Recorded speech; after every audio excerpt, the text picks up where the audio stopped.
Hi అండి. Welcome back to our channel. ఈరోజు first Nagarjuna గారు రాగానే హౌస్‌మేట్స్ అందరూ చాలా ఎనర్జీగా ఉన్నారు.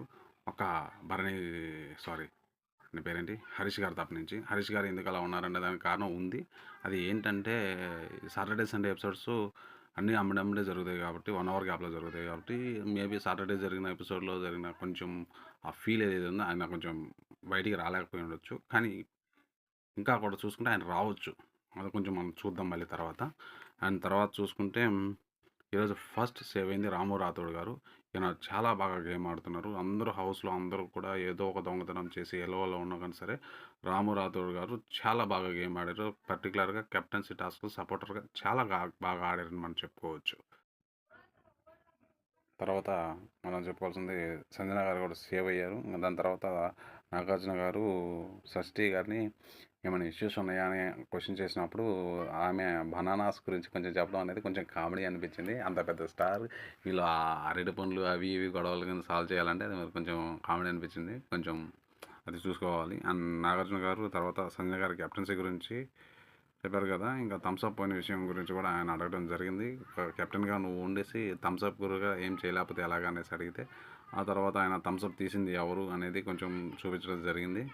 ఆ తర్వాత హరీష్ గారు వీళ్ళు తీశారనేసి హరీష్ గారు ఫస్ట్ అయితే హెల్ప్ చేశారు ఫ్లోరా గారికి అనేసి చెప్పిన తర్వాత ఏంటి ఏంటి అని అందరూ బాగా షాక్లో ఉండారు.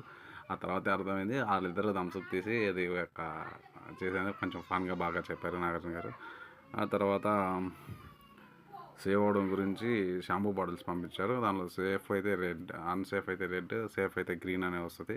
ఇందులో ఫ్లోరా గారు సారీ ఎమ్మెన్ఎల్ గారు సేఫ్ అయ్యారు దీంట్లో. అప్పుడు కొంచెం బాగా అనిపించింది. తర్వాత వచ్చేసి మిరాయి టీం అనేది అదే చెప్పాను కదా. మిరాయి టీం వచ్చింది. మిరాయి టీం వచ్చేసినప్పుడు అయితే అందరూ బాగా జోష్గా ఉన్నారు. కానీ ఇప్పుడు హరీష్ గారు ఇంకా కూడా దాన్ని క్యారీ ఫార్వర్డ్ చేస్తూ వచ్చారు. ఏం కామ్గా ఉన్నారు, ఎవరితో ఏం మాట్లాడకుండా. ఐ మీన్ ఫేస్ కొంచెం ఎక్స్ప్రెషన్ ఏదో లాగా పెట్టేసేసి ఉన్నారు. కానీ దీని నుంచి బయటికి రావాలి మామూలుగా అయితే. ఎందుకంటే షోలో ఉన్నాం మనము, అందరూ బయటకు వచ్చేస్తారు. ఇందులో ఆయన రాకపోవడం కొంచెం కరెక్ట్ కాదనిపించింది ఎందుకో. ఆ తర్వాత మిరాయి టీం వచ్చాక మిరాయి టీం టెనెంట్స్లో 2 పార్ట్స్గా మొత్తం చేయడం జరిగింది హౌస్మేట్స్ని. 2 పార్ట్స్గా చేసినప్పుడు హరీష్ గారు ఇమాన్యుయల్ గారిని తేజ గారు నేను మీ టీంలో వస్తాను ఆ టీంలో వెళ్ళ అనేసి అంటే అది దానికి ఇమాన్యుయల్ గారు అడిగినా కానీ సరే హరీష్ గారు సైలెంట్గా ఉండటం అనేది కొంచెం కరెక్ట్ కాదనిపించింది. ఎందుకంటే ఈ టైంలో కూడా ఒక సెలబ్రిటీ వచ్చి నేను ఇట్లా వెళ్తానని అడిగినప్పుడు ఎంతో కొంత కొంచెం ఉండాలన్నమాట. అది ఆయన దగ్గర లేకపోవడం అది కొంచెం మార్చుకోవాలి. లేదు దీనివల్ల కూడా కొంచెం ఆయన నెగిటివ్ అయ్యే ఛాన్సెస్ ఎక్కువ ఉంటాయి అన్నమాట. అండ్ తర్వాత సేవ్ చేయడానికి ఫ్రీ బోర్డ్ కేజ్ పెట్టారు. అందులో ఫ్లోరా గారు సేవ్ అయ్యారు. అంటే ఆమె ఫ్రీ బోర్డ్ అనే ఒక ఇష్యూ నడిచింది కదా. సేమ్ దాంట్లోనే ఆమెను సేవ్ చేశారు. ఇది కొంచెం కామెడీ అనిపించింది. ఆ తర్వాత క్యారేజ్ బాక్సెస్ వచ్చాయి. దీంట్లో రీతు గారు అండ్ సుమన్ శెట్టి గారు సేవ్ అయ్యారు. ఎప్పుడైతే సుమన్ శెట్టి గారు సేవ్ అయ్యారో ఫ్యాన్స్తో కూడా అక్కడ ఆడియన్స్లో స్టూడియోలో ఉండే ఆడియన్స్లో కూడా రియాక్షన్స్ చాలా బాగా వచ్చాయి. దీనికి నాగార్జున గారు చెప్పిన తర్వాత సుమన్ గారు కూడా చాలా బాగా రిసీవ్ చేసుకొని చాలా బాగా నేను ఇంకా హైప్గా మాట్లాడేసి కొంచెం హైప్గా ఓకే థ్యాంక్స్ థ్యాంక్స్ అని హైప్గా చెప్పేసి చాలా బాగా జోష్లో ఉండేరు ఆయన. అండ్ తర్వాత సాటర్డే ఏదైతే టాస్క్ ఇచ్చారో ఆ టాస్క్ ఉంటుంది కదా. ఆ టాస్క్ ఇచ్చిన దాంట్లో బ్యాలెట్ బాక్స్ టాస్క్స్లో అది దాంట్లో బర్నీ గారు కొంచెం బాగా ఫిజికల్ అయినట్టు నాకు అనిపించింది. అంత ఫిజికల్ అవ్వాల్సిన అవసరం లేదు. రెండోది వచ్చేసి వాళ్ళ కాస్ట్యూమ్స్ కూడా సాటర్డే రోజు ఎపిసోడ్ అయిపోగానే ఇచ్చారు కదా. ఆ కాస్ట్యూమ్స్ కూడా అలాగే ఉండటం వల్ల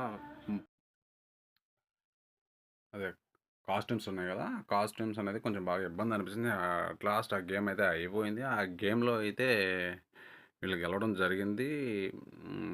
ఆ గెలిచిన వారిలో ఒకరిని ఎంచుకోవాలి అన్నప్పుడు ఇమాన్యుయల్ గారు వీళ్ళందరేమో ఒకరు మాత్రమే షష్ఠి గారిని కోరుకోవడం. తర్వాత మిగతా వాళ్ళందరూ ఇమాన్యుయల్ గారు ఇంకా మిగతా వీళ్ళందరూ కూడా బర్నీ గారిని కోరుకున్నారు. కానీ ఇక్కడ ఇమాన్యుయల్ గారు ఒకవేళ పర్మనెంట్ ఐ మీన్ ఓనర్ అయ్యే ఛాన్స్ ఎవరికైనా ఇస్తారా మీద ఇస్తారంటే నేను ఉమెన్స్కే కోరుకుంటాను. ఎందుకంటే వాళ్ళు చాలా ఇబ్బంది పడుతున్నారు అది ఇది అన్నారు. కానీ ఇక్కడ మాత్రం ఫస్ట్ ఆయన అడగగానే ఆయనే భరణి గారిని కోరుకోవడం అనేది కొంచెం ఎందుకో కరా ఫస్ట్ ఆ మాట చెప్పి తర్వాత ఇప్పుడు ఇలా చెప్పడం అనేది ఎందుకనేది నాకు అర్థం కాలేదు. అట్ లాస్ట్ భరణి గారు అయితే పర్మనెంట్ ఓనర్ అయ్యారు. ఈయనకి పర్సనల్ అసిస్టెంట్స్గా తనుజ గారుని ఆయన సెలెక్ట్ చేసుకున్నారు నాగార్జున గారు చెప్పినప్పుడు. అండ్ షష్ఠి గారిది తర్వాత షష్ఠి గారు ఇంకా పవన్ ఇంకా సేవ్ అవ్వలేదు. వీళ్ళిద్దరిలో ఒకరు ఎలిమినేషన్ అవుతారు. ఈ ఎలిమినేషన్ అవ్వడం కోసం దీనికి యాక్టివిటీకి రూమ్‌కి రమ్మని దాంట్లో ఒకరిని సేవ్ చేయడం అనేది చాలా కొత్తగా అనిపించింది. అండ్ డాన్సర్స్ వచ్చేసి ఒక యాక్టివిటీ లాగా చేస్తూ వాళ్ళు ఎవరైతే ఫేసెస్ వాళ్ళ మీద సేఫ్ ఫోటో ఉంటదో వాళ్ళు సేఫ్, మిగతా వాళ్ళు కాదన్నట్టు. అందులో షష్ఠి గారు ఎలిమినేట్ అయ్యారు. ఇదేదో కొంచెం అంటే డైనమాలో పెట్టారు ఇద్దరిని కూడా. అంటే డాన్సర్స్ వచ్చారు కాబట్టి మేబీ ఆమె సేఫు, నేను కాదని భావన అనుకోవడం అలాగా ఏదో కొంచెం కొంచెం ట్రాజడీ లాగా చేశారు. చాలా బాగా చేశారు. ఐ మీన్ షష్ఠి గారు ఎలిమినేషన్ అయిన తర్వాత షష్ఠి గారు నాగార్జున గారి దగ్గరికి రాగానే, హౌస్ నుంచి బయటికి రాగానే ఆమెకి ఒక టాస్క్ ఇచ్చారు. అదేంటంటే జెన్యూన్ ఫేస్ ఎవరు అండ్ క్యామ్ ఫేస్ ఎవరు అనేది అడిగారు. దాంట్లో రాము గారు అండ్ మనీష్ గారు, హరీష్ గారు అండ్ ఫ్లోరా గారు జెన్యూన్గా ఉంటారు వాళ్ళు అనే. అండ్ తర్వాత కెమెరా ఫేసెస్ గురించి చూసుకుంటే రైతు గారు, తనుజ గారు అండ్ భరణి గారు వీళ్ళు కొంచెం గురించి చెప్తూ షష్ఠి గారు కొంచెం ఎమోషనల్ అవడం కూడా జరిగింది. అండ్ అట్ లాస్ట్ వీళ్ళకైతే కొంచెం చెప్పి ఏదైతే మాట్లాడతారో, ఏదైతే చెప్తారో దాన్ని స్టాండ్ తీసుకోవాలి, డబల్ ఫేస్ గేమ్ ఆడద్దు అది మీకు అనేసి ఆమె చెప్పడం జరిగింది. అండ్ తర్వాత షష్ఠి గారు వెళ్ళిపోతూ ఒక బాంబ్ అయితే వేయాలి కదా, ఎవరైతే ఎలిమినేట్ అవుతారో వాళ్ళు. అలాంటి ఆ బాంబ్ ఏంట్రా అంటే షష్ఠి గారు ఏదైతే డ్యూటీ చేస్తున్నారో, లైక్ క్లీనింగ్ అనేసి అది అనేసి డ్యూటీస్ ఉన్నాయి కదా షష్ఠి గారు చేసేవి, ఆ డ్యూటీస్ ఎవరో ఒకరికి ఇవ్వాలి అని చెప్పినప్పుడు, నాగార్జున గారు ఆ మాట చెప్పినప్పుడు ఆమె సుమన్ శెట్టి గారికి ఖాళీగా ఉన్నారు కదా, సుమన్ శెట్టి గారు మీరు తీసుకోండి అనేసి ఆమె చెప్పడం జరిగింది.